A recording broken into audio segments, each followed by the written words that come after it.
Jung's most disturbing finding wasn't about how to control your anger.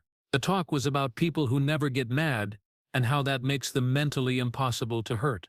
Jung had patients in his clinical practice who had what he called emotional impermeability. These were people who stayed calm when they were insulted, when they were criticized, and when other people tried to upset them. They never took things personally, never defended themselves, and didn't seem to be affected by the things that made other people upset. Jung found this troubling, because these people didn't try to hide their feelings or be emotionally distant. They had gone through a mental change that made other people's actions have no effect on how they felt inside, giving them an almost magical amount of emotional freedom.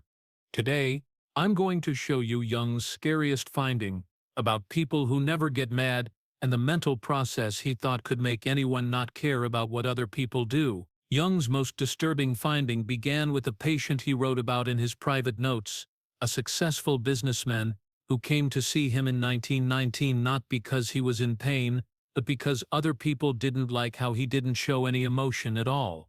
Let's call this investor Heinrich. He had made a huge fortune in steel in Germany after the war.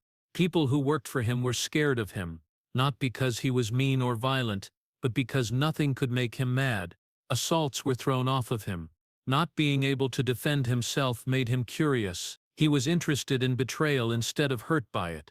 He went to see Jung because his wife thought something was wrong. "Doctor," she stated, "my husband doesn't get upset about anything. Yesterday, I told him I'd been having an affair for 6 months. He asked me 3 questions. Was I happy? Did I need anything from him? And whether I wanted to continue our marriage or end it." But Jung found out something that changed everything. Heinrich wasn't mentally numb. There was nothing he was holding back. He had just learned to see his triggers as mirrors that showed him parts of himself that he didn't fully understand. This was known as the shadow mirror effect by Jung. Anyone who makes you mad is showing you something about your own mind that you don't know. Your fear of not being good enough shows in the rude friend who brushes off your ideas. Your need for control is like a friend who is always late. When someone in your family criticizes your choices, it makes you question your own abilities. Heinrich had learned this lesson the hard way after a terrible business betrayal 3 years before. His best friend had taken his biggest customer, which almost put his business out of business.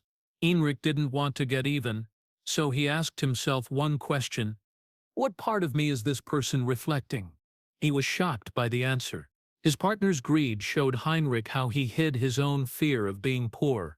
His partner's dishonesty showed Heinrich how he hid how he really felt, and his partner's betrayal showed Heinrich how selfish he could be. Heinrich had reached what Jung called psychological immunity by facing his shadow sides instead of putting them onto other people. He didn't see other people's actions as attacks on him, but as ways to learn more about them. Jung wrote down this process in a book he named the Shadow Integration Protocol. You don't respond when someone sets you off. Instead, you ask 3 questions. What about this person do I judge the most harshly? In what ways do I show this trait, even if they are small? What does this cause want me to learn about myself? I'll show you how this works. Sarah, a marketing manager, was constantly annoyed when her coworker Tom spoke up during meetings. Jung's way helped her figure it out. What am I judging about Tom? His need for attention. She realized she often took over talks when she felt insecure. Where do I do this? What was this teaching her? That her anger at Tom was really anger at how she was acting to get attention. At least Sarah didn't mind Tom's interruptions after she took control of this shadow part. She could see them as signs that he was scared, not as an attack on her worth. That's what the shadow mirror can do. It can turn triggers into teachers. However, Jung's study showed something even scarier. People who were able to become emotionally impermeable had found a place in their minds that most people never get to: the gap between stimulus and reaction. Heinrich told Jung about this space. "Doctor, when someone insults me, I experience something strange. Time seems to slow down. I can see their words coming toward me, but instead of hitting me, they hover in the air. In that moment, I have a choice. Do I catch these words and make them mine, or do I let them pass through me?" Jung saw that Heinrich had found what he called the reaction gap. This is a place in the mind where conscious choice takes the place of unconscious response. For most people, the trigger and the reaction happen at the same time. People who were emotionally impermeability, on the other hand, had learned to put awareness between the trigger and their reaction. This finding went against everything psychologists thought they knew about how people behave. We thought that getting angry was automatic and that triggers would always cause response. But Jung's cases showed that anyone could find this gap and choose how to respond if they were trained properly. Jung came up with a method that looked very simple but was actually very deep psychologically. It was called the Watcher Protocol by him. When triggered, you don't act right away. Instead, you take a step back and watch the trigger like you're watching a movie. You pay attention to what the other person says, how they move and how they're feeling, but what you really do is watch your own reaction without becoming it. Jung wrote about many examples of patients who learned how to use this method. Maria, a teacher, learned not to take it personally when her director criticized her. Instead of getting defensive, she could see how stressed he was and how the school board was putting pressure on him. As a witness, she could react with understanding instead of anger. This was the most important thing Jung learned. You are not your emotions, you are the consciousness that observes your emotions. When someone makes you angry, that rage is information, not who you are. You can do something about it, look into it, or just let it go. Heinrich was so good at this that he said he felt mentally clear and open. He could see through other people's bad moods like light through glass. He wasn't trying to avoid or hide anything. He was just choosing not to connect with all of his feelings. But what Jung found most troubling about this skill was that once people learned it, they often lost interest in the drama that most people were interested in. They stopped trying to be right, win fights, or show how valuable they were. This gave them a lot of power, but it also cut them off from people who were still stuck in reactive habits. It takes practice to use the observer technique. But Jung found that most people could get to the reaction gap after a few weeks of regular use. There are 3 steps to the method. When prompted, stop and take a deep breath. Watch the cause and your reaction without judging them. Pick what to do based on your beliefs, not what you want to do. To become emotionally detached or emotionless is not the point. What you want to do is take control of your emotions instead of letting them control you. Jung's study of emotional impermeability showed another troubling trend. What he called boundary fortresses were built around the minds of people who never got angry. These were not physical limits, but invisible ones that controlled what could and could not affect their inner state. Heinrich told Jung about his boundary fortress. Doctor, I learned that people can only disturb my peace if I give them permission. Their words, actions, and emotions, these are external events. They only become internal experiences if I choose to internalize them. This idea changed the way Jung thought about human behavior. He understood that most people didn't have any psychological boundaries at all. They took on other people's feelings and stress and let outside events determine how they felt inside. But people who were emotionally impermeable had learned to build selective walls. Jung wrote about 3 kinds of mental limits that his immune patients had set for themselves. Relevance filter. They taught themselves to only take in knowledge that helped them reach their goals or grow. Everything else was understood, but not taken on board. Ownership boundary. They knew the difference between their own feelings and the feelings of other people. They thought that someone else's anger, not their own, was what made them angry. Identity fortress. They had such a strong sense of who they were that criticism from other people couldn't change who they were at their core. They didn't have to worry about being judged or questioned when they heard comments. But Jung found something disturbing about these boundaries. People who had them often became magnets for people who didn't have them. Toxic people, energy vampires, and emotionally unstable people who were drawn to those with strong boundaries because they gave these unstable people the stability they needed. Heinrich always went through this. Doctor, Jung said, ever since I stopped reacting to provocation, people seem to work harder to provoke me. It's as if my calm disturbs them more than anger ever could. Jung figured out that this was because emotionally unstable people use how other people react to control their own emotions. When Heinrich refused to provide that control, it made other people face their own mental instability. Jung created the boundary defense strategy, which was made up of 3 parts. The emotional firewall. Before going into a social setting, choose which emotions you want to feel and which ones you want to watch but not take in. Response choice. Know ahead of time how you'll deal with common triggers, and act on that plan based on your values instead of impulsiveness. Identity anchor. Stay true to who you are, so that other people's ideas are interesting information and not threats to your sense of self. Let me show you how this works. David was a software engineer, and his boss was always making him feel worried. David set up an emotional wall every morning before work using Jung's border fortress method. He chose to watch his boss's worry but not take it on himself. He was ready to respond to criticism in a professional, calm way, and his identity was based on his skills and growth, not on his boss's acceptance. Within a few weeks, David said he felt like no one could touch him at work. His boss's feelings no longer affected how well he did his job or how calm he was. More importantly, David's boss started to respect him more because he could tell that David had become mentally stronger. What Jung found to be strange about boundary defenses is this. People will accept your boundaries more if they are strong. People can tell when someone is mentally strong, and they tend to change how they act to match. But what Jung found most troubling about emotional impermeability was something he called projections reversal. His immune patients had learned to see through other people's emotional attacks, to the mental wounds that were making them act that way. Heinrich showed this to Jung during one of his sessions. "Doctor, this man's attack told me everything about his psychology and nothing about mine." He said his accusation of heartlessness revealed his own fear of being seen as unfeeling. His focus on profit showed his own financial insecurity. His concern for workers exposed his guilt about his own treatment of employees. Jung saw that Heinrich had developed what he called psychological X-ray vision, the skill to look past attacks on the surface to understand how people really think and feel. You can always tell something about the person who is attacking you, not about you. This finding was scary because it meant that most conflicts between people are caused by psychological projection. People aren't really fighting with each other. They're fighting projects of problems they haven't dealt with yet. Jung wrote many times about this pattern.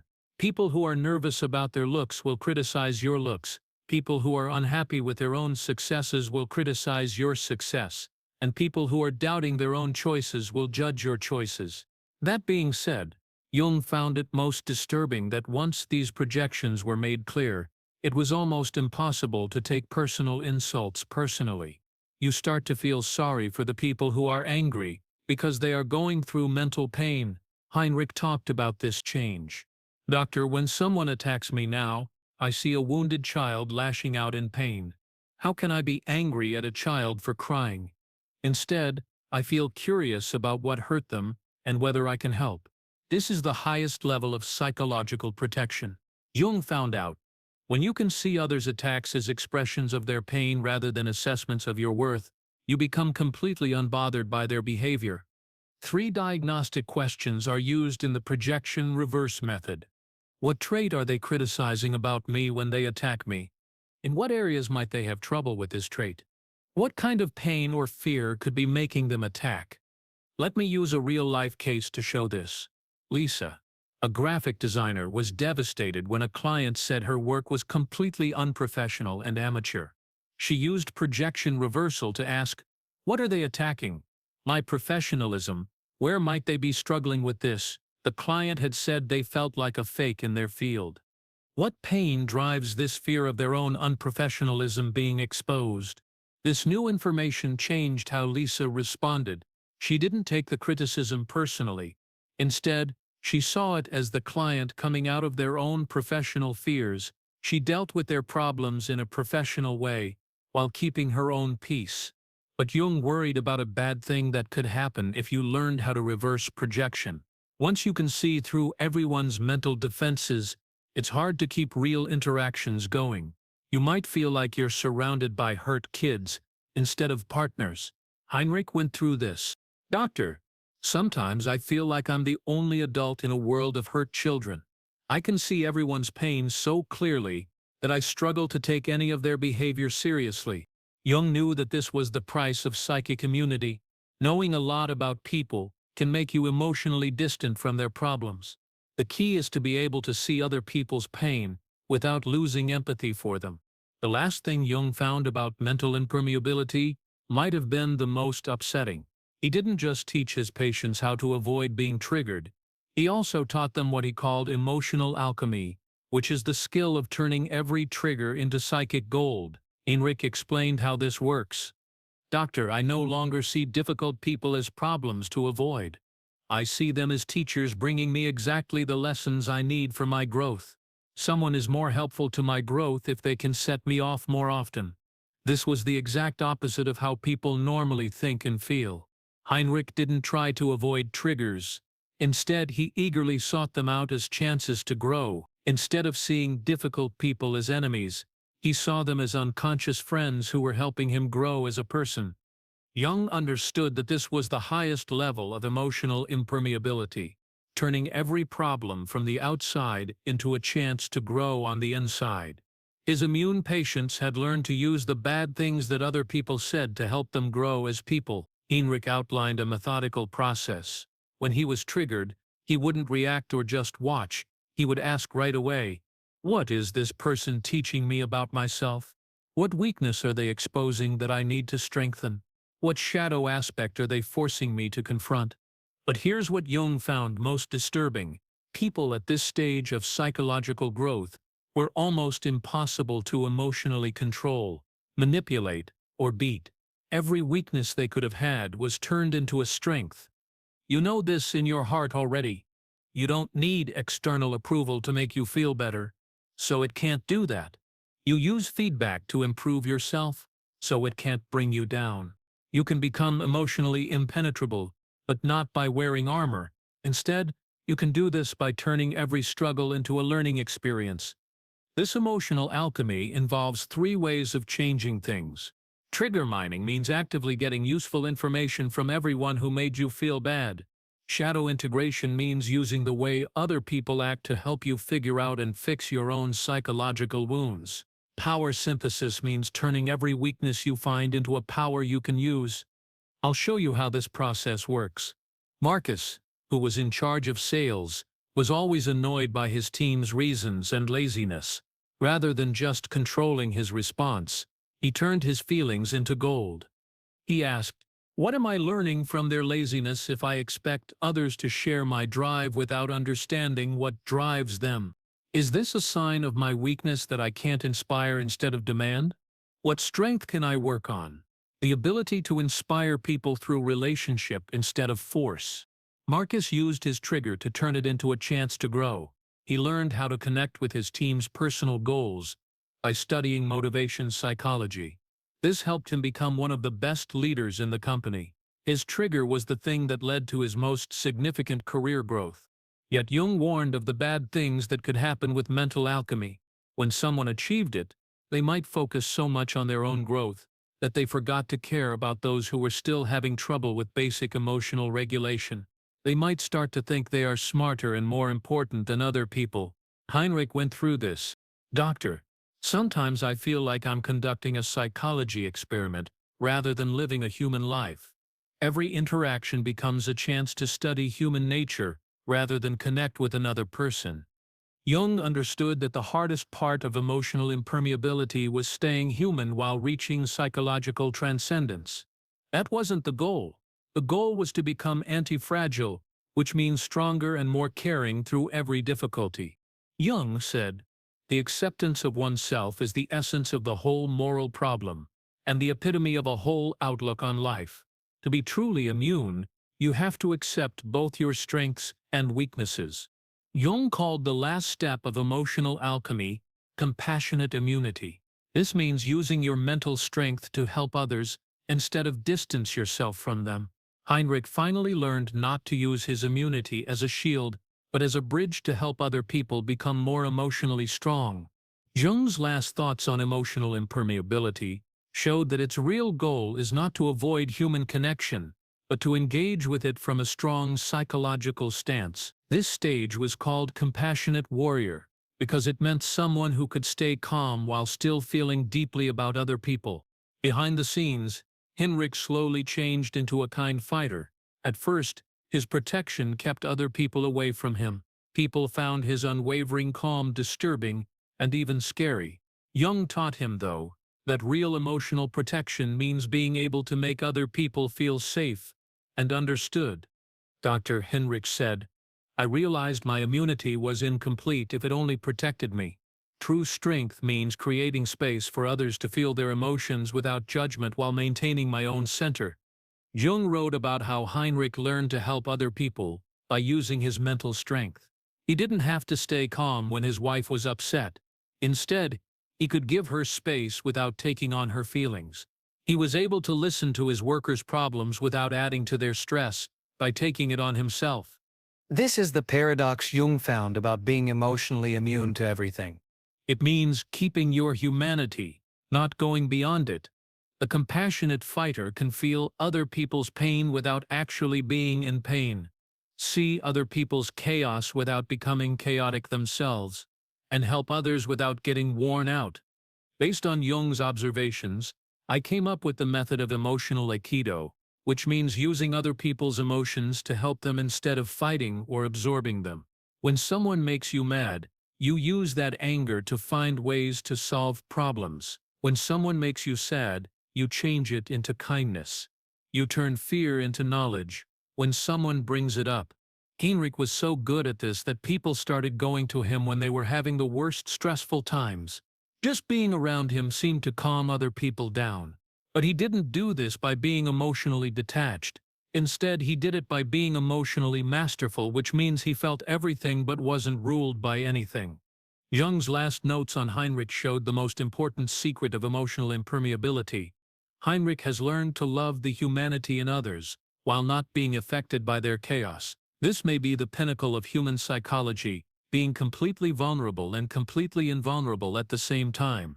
Jung's most important case study of human psychological potential was the businessman who couldn't be bothered. Heinrich showed that emotional strength doesn't mean becoming cold or unattached. It's about getting mentally strong enough to stay warm and linked, even when other people are going through rough times. Jung's shocking finding about people who never get mad showed us the most important thing about people. It's not true that our feelings make us slaves.